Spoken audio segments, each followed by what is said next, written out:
امجد کے اس شعر میں جین پال سارتر کا وجودی فلسفہ پوری آب و تاب کے ساتھ موجود ہے۔ باشعور دنیا کے نئے انسان کا یہ احساس تنہائی کوئی نیا تجربہ نہیں، بلکہ یہ ایک اہم انسانی جبلت اور موضوع کے اعتبار سے عالمگیریت کی حامل کیفیت ہے۔ اہل علم و دانش نے اس کے مختلف زاویے بیان کرتے ہوئے تنہائی کو چند حصوں میں منقسم کیا ہے۔ مجید امجد کے ہاں تنہائی کا احساس کسی خطرناک داخلی بیماری کو ظاہر نہیں کرتا۔ آج کا انسان چونکہ بین الاقوامی برادری کا فرد ہے، اس لیے اس کے سماجی دائرے محدود ہوتے جا رہے ہیں۔ انفرادی رشتوں کا یہی احساس انسان کو عدم و نیستی کے تصور سے آشنا کرنے کا کام دیتا ہے۔ شعور، معاشرے اور تہذیب و تمدن کے حوالے سے تنہائی کی نوعیت اور حیثیت میں ارتقا ہوتا رہتا ہے، لیکن انبیاء، فقہاء اور شعراء نے ہمیشہ نہیں تو گاہے بگاہے تنہائی کا دکھ اٹھایا ہے۔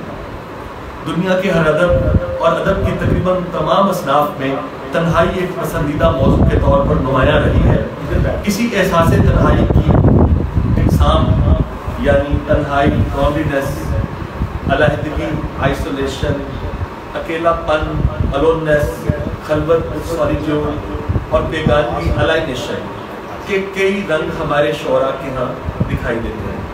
مشہور انگریزی رومانوی شاعر ولیم ورڈزورتھ کہتا ہے، "Something solitude is a great society." Wordsworth اپنی تنہائی میں خوش ہے کہ اس کے اندر عظیم معاشرہ موجود ہے۔ فارسی شاعری کی تاریخ میں بھی ایسی متعدد مثالیں موجود ہیں، جیسے میں نے یہاں پہ کچھ حوالے دیے، لیکن میں صرف ایک ربائی پڑھوں گا۔ یہ کچھ لوگوں کے خیال میں یہ ربائی ابو السعید ابو الخیر کی ہے، اور کچھ لوگوں کے خیال میں یہ سربت سعید کی ربائی ہے، جو اورنگزیب کے دور میں دارا شکو کی حمایت میں قتل ہوئے تھے۔ اچھا، اس ربائی میں جو شعراء حضرات میں موجود ہے، ایک تھوڑا سا ایک تجربہ ہے جو شاعر نے کیا ہے کہ اس کے جو 3 مصرے ہیں، 3 مصرے بالکل ایک جیسے ہیں، صرف پہلا حرف تبدیل ہے لفظ کا، پہلا حرف، لیکن اس کے باوجود کیا جہان تنہائی اس میں، یعنی اس میں جو ایک اور فارسی ربائی میں جو ابو سعید ابو الخیر یا سرمد سعید سے منسوب ہے، تنہائی کے موسموں کے انسان پر قیامت کی طرح ورود کرنے کا موضوع کتنے کردناک انداز میں دیکھا جا سکتا ہے۔ سرما بگذشت تو این دل زار ہما، سردی کا موسم گزر گیا لیکن میرے دل کی حالت ویسی سے۔ سرما بگذشت تو این دل زار ہما، گرما بگذشت تو این دل زار ہما، القصہ تمام گرد و سرد علم پر ماں بگذشت تو این دل زار ہما، یعنی دنیا کے سارے سرد اور گرد مجھ پر گزر گئے لیکن میرے دل کی حالت وہی تنہائی کی ہے۔ بہت ساری مثالیں گزشتہ صدی کے اردو شعراء کے ہاں یہ موضوع تواتر سے استعمال ہوا ہے۔ مجید امجد اردو کے وہ اہم شاعر ہیں جن کے ہاں تنہائی کا یہ احساس پورے شعور و ادراک کے ساتھ موجود ہے۔ اس کا سراغ مجید امجد کی شعری کائنات سے لگایا جا سکتا ہے۔ بچپن میں والدین کی علیحدگی نے مجید امجد کی شخصیت پر گہرے اثرات مرتب کیے۔ اس دوران میں انہیں آئیڈینٹی کرائسس کا سامنا بھی ہوا۔ غور کریں کہ زندگی کی بھیانک شکلیں ایک معصوم سی جان کے سامنے نہ جانے کتنے زاویوں سے آشکار ہوئی ہوں گی۔ اس مرحلے پر معاشرتی عدم تحفظ کا شکار بچہ عام طور پر 2 قسم کا رویہ اختیار کرتا ہے۔ وہ بہادر بن کر حالات کے سامنے سینہ سپر ہو جاتا ہے، یا تمام عمر کے لیے شرمیلے پن کا عادی بن جاتا ہے۔ موخر و ذکر لوگ اپنے گرد تنہائی کا ایک دائرہ سے کھینچ لیتے ہیں۔ مجید امجد کے ہاں یہی دائرہ خود حفاظتی کے طور پر کھینچا ہوا دکھائی دیتا ہے۔ ہمارے اہل نقد و نظر نے اس کا باری بینی سے تجزیہ کیا ہے۔ ڈاکٹر شاہین مفتی کے مطابق کوٹ، ایک معصوم بچہ جس پر اس کے اصل گھر اور پوری شناخت کا دروازہ بند ہو چکا ہے، اس کی اصلی زندگی کیا ہو سکتی ہے؟ صرف شرم اور کپ کپی۔ چنانچہ مجید امجد 9 سال کی عمر میں اپنی تنہائی، اپنی احتیاجات اور اپنی خود اصلاحی سے اپنی رفاقت کا ہنر تلاش لیتے ہیں، اور اپنے ماموں میاں منظور علی کی سرپرستی میں، جو اسلامیہ اسکول میں ٹیچر تھے، شاعرانہ سفر کا آغاز کرتا ہے۔ مجید امجد کی شاعری کا مرکزی کردار ایک ایسی تہذیب کا نمائندہ ہے جس نے پرورش تو پنجاب کی خالص دیہی ماحول میں پائی ہے، لیکن تلاش رزق نے اسے گاؤں کی خالص فضا سے دور شہر کی تضادات کی حامل معاشرت میں لا کھڑا کیا ہے۔ زندگی ایک نئے انداز سے اس کی شخصیت پر اپنے اثرات مرتب کرتی ہے اور وہ حیران و سرگرداں ہو کر آغوش فطرت میں پناہ لینے پر مجبور ہو جاتا ہے۔ بقول بلال زبیری مجید امجد نازک احساسات کا مجموعہ تھے۔ ایسا معلوم ہوتا ہے کہ وہ قرون اولا کے کسی انسانی قافلہ سے بچھڑ گئے تھے اور بھٹکے ہوئے راہی کی طرح منزلیں قطع کرتے ہوئے اس جہنم زار معاشرے میں آن پہنچے تھے۔ جب تک پاؤں چلتے رہے پاؤں کے چھلنی ہونے کا احساس نہ ہوا، جو ہی اس معاشرے میں پہنچے اپنے احساس کے زخموں کو زندہ پایا، ان کے زخمی احساس نے ان کی روح کے ارد گرد خون کا حالہ بنا دیا۔ وہ زندگی بھر اپنے اس حالے کو عبور کرنے کی فکر میں مصروف جہد رہے، مگر ہمیشہ خود کو تنہا پایا۔ مجید امجد کے ہاں تصور تنہائی روحانی تشنگی اور صوفیانہ ماورائیت سے بھی ابھر کر سامنے آیا ہے۔ ایک ایسی تنہائی جو سردیوں کی شام میں زینہ دل پر آہستہ آہستہ اترتے ہوئے منکشف ہوتی ہے۔ اس کی ایک مثال ان کی نظم راتوں، اس نظم کا عنوان ہے راتوں، اس کا ایک اقتباس: آنکھوں میں کوئی بس جاتا ہے، میٹھی سی ہنسی ہنس جاتا ہے، احساس کی لہریں ان تاریک جزیروں سے ٹکراتی ہیں جہاں نغمے پنکھ سنوارتے ہیں، سنگین فصیلوں کے گنبد سے پہرے دار پکارتے ہیں۔ کیا کرتا ہے دل ڈرتا ہے، ان کالی اکیلی راتوں سے دل ڈرتا ہے۔ ایک اور جگہ پر تنہائی ان کے ہاں یوں جلوہ گر ہوتی ہے: یہی پھولوں کی زیست کا ماحصل ہے کہ اس کا تبسم اسی کی اجل ہے، یہ دنیا ہے میری کہ مرکز ہے میرا، یہاں بھی اندھیرا وہاں بھی اندھیرا۔ موت کتنی تیرہ و تاریخ ہے، اور موت کتنی تیرہ و تاریخ ہے، ہوگی لیکن مجھ کو اس کا غم نہیں۔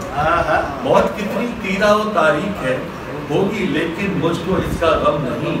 قبر کے اندھے گڑھے کے اس طرف باہر اندھیرا کھا۔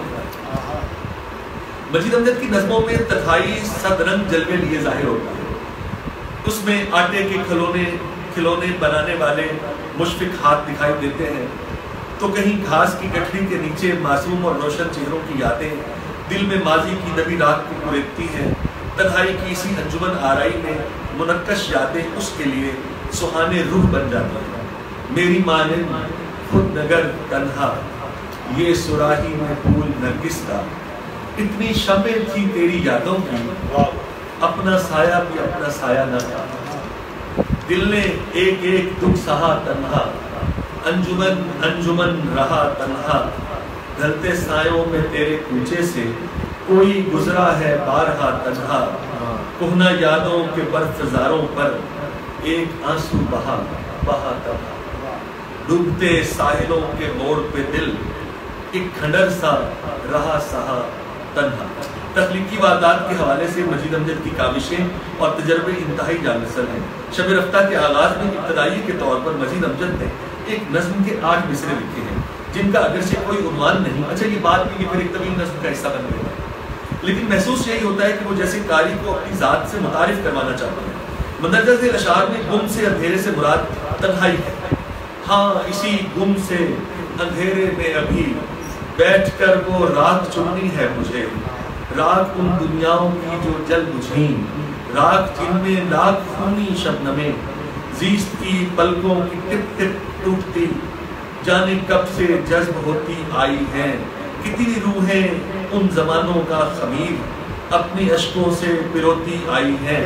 مجید امجد بڑے ادبی مراکز سے دور ایک چھوٹے شہر منڈ ڈبری اب ساہیوال میں قیام پذیر رہے۔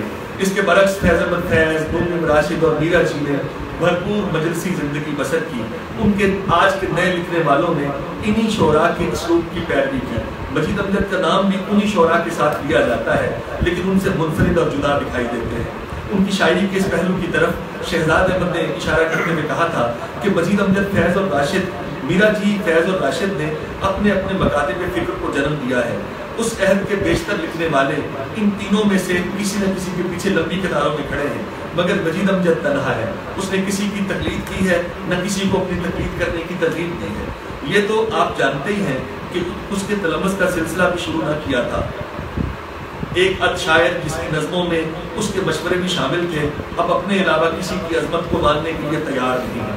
یہی لہجہ اور یہی تصور، یہی لہجہ اور یہی تنہائی کا تصور مجید امجد کو صرف اردو ادب بلکہ عالمی ادب میں بھی دوسروں سے ممتاز کرتا ہے. یہاں فی الوقت شعرائے مغرب کی ایک طویل فہرست دینا مقصود نہیں، صرف سیموئل ٹیلر کالریج ایس ٹی کالریج کی نظم سمندری مسافر کی کتھا کا ایک بند بطور حوالہ پیش ہے. یہ ایک سمندری سفر کا رائم آف فین جس میں سب لوگ مر جاتے ہیں، سمندری سفر میں کچھ اکیلا ہے کشتی میں. Alone, alone, all alone, alone on a wide, wide sea, and never a saint took pity on my soul in me. سمندری مسافر نے بلا سبب و قصور سمندری پرندے کی جان لے لی اور عذاب کے طور پر اس پر بے برکتیوں اور بدتوفیقیوں کے دروا کر دیے گئے. سمندری مسافر ایک ایسے معاشرے کا نمائندہ ہے جہاں ہم مشربوں سے انسان کا رشتہ منقطع ہے، لیکن بند میں تنہائی ایک خوبصورت جل پری کی بجائے ایک خوفناک افریت کی طرح چیختی اور چنگھاڑتی ہوئی دکھائی دیتی ہے اور قاری کو دہشت زدہ کر دیتی ہے. اس کے برعکس مجید امجد فطرت سے ہمکنار ہو کر جب تنہائی کو اپنی ذات کا جزو بنا لیتے ہیں تو انہیں احساس ہوتا ہے کہ قادر مطلق کی بنائی ہوئی اس وسیع کائنات میں موجود ہر شے اس قدر تنہا ہونے کے باوجود اپنی اپنی حیثیت میں کس قدر انجمن آ رہا ہے. کچھ میں چھوڑ مجید امجد اپنے تنہا وجود کو نرگس کا پھول اور اپنی سوچ کو لہکتی ڈال قرار دیتے ہیں. درخت کا استعارہ تنہائی اور کرب کی ایک علامت کے طور پر مجید امجد کی شاعری میں استعمال ہوا ہے. توسیع شہر درختوں کا نوحہ ہے جو لوہے باری دواب کے کنارے درخت دشمن مافیا کی مہربانیوں کی سبب کٹ جانے والے درختوں کے صوت میں لکھا گیا ہے. لیکن یہاں پر درختوں کا کٹ جانا محض چند درختوں کا کٹنا نہیں بلکہ ایک پوری روایت کا کٹ جانا ہے. یہ روایت محبت کی کوئی گمنام کہانی بھی ہو سکتی ہے. کٹے درختوں کو وہ لپٹی لاشوں سے تشبیہ دیتا ہے. تنہائی اور درختوں سے محبت دراصل فطرت سے محبت ہے. فیض نے اگر سیاست کو محبوبہ کے طور پر پیش کیا تو یہ کہنا بھی بجا ہوگا کہ یہی بات مجید امجد کے ہاں فطرت کے بارے میں کہی جا سکتا ہے. نیند تھما ہے اور ابھی ہلکی فوار آتی ہے، کچکچاتے ہوئے کیچڑ کو کچوکے دیتی، کھلکھلاتی ہوئی قدموں کی قطار آتی ہے. ان چیزوں کے مشاہدے کے بعد مجید امجد کا قاری تنہائی درخت اور مجید امجد کو ایک مثلث کے 3 زاویے سمجھنے لگتا ہے. ان چیزوں اور مجید امجد میں کئی قدرے مشترک ہیں. مثال کے طور پر مجید امجد ایک دبلے پتلے بظاہر واجبی سی شکل و صورت والے انسان ہیں جن کی آنکھوں کی بینائی بھی خاصی کمزور ہے اور 7 کیڑوں کی بیماری بھی انہیں ورثے میں ملی ہے. اس طرح درخت بھی باہم جڑے ہوئے لیکن تنہا اور انسانی خیرات کرتا، کاربن ڈائی آکسائڈ کے محتاج. اسی طرح یہ تمام چیزیں بظاہر علیحدہ علیحدہ ہونے کے باوجود باہمی طور پر مربوط نظر آتی ہیں. مجید امجد کی تنہائی کے ان ساتھیوں کا جب قتل عام ہوتا ہے تو ایک مرنے والے کی آخری پکار کی طرح وہ بے اختیار غم و اندوہ کی کیفیت میں آواز لگاتے ہیں. اس مقتل میں صرف ایک میری سوچ لہکتی ڈال، اس پر بھی اب کاری ضرب اے آدم کی آل. شاعر فرشتہ نہیں، گوشت پوست سے بنا انسان ہے. اس کے ہاں انسانی فطری جذبوں کی چنگاریاں بجھی نہیں ہیں. اس کے ہاں جن سے مخالفت کا تصور اور جن سے آسودگی کا احساس اس کی نظموں میں جھانکتا ہے. اس کی مثال آٹوگراف، ایکٹریس کا کانٹریکٹ، برہنہ اور دیوار پر کیلنڈر ہے. ان نظموں کے بیان میں شاعر نے جنس کی نمائش اور اپنی دارسائی کا دکھ بیان کیا ہے. نہ اجنبی نہ بے نشان، نہ پاگا گل، نہ رفت مقام ہے، نہ شہرت تمام ہے.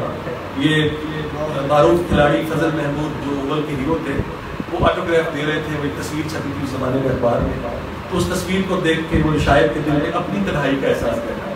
نہ اجنبی نہ بے نشان، نہ پابا گل، نہ رفت مقام ہے، نہ شہرت دوام ہے. یہ لوح دل، نہ اس پہ کوئی نقش ہے، نہ اس پہ کوئی نام ہے.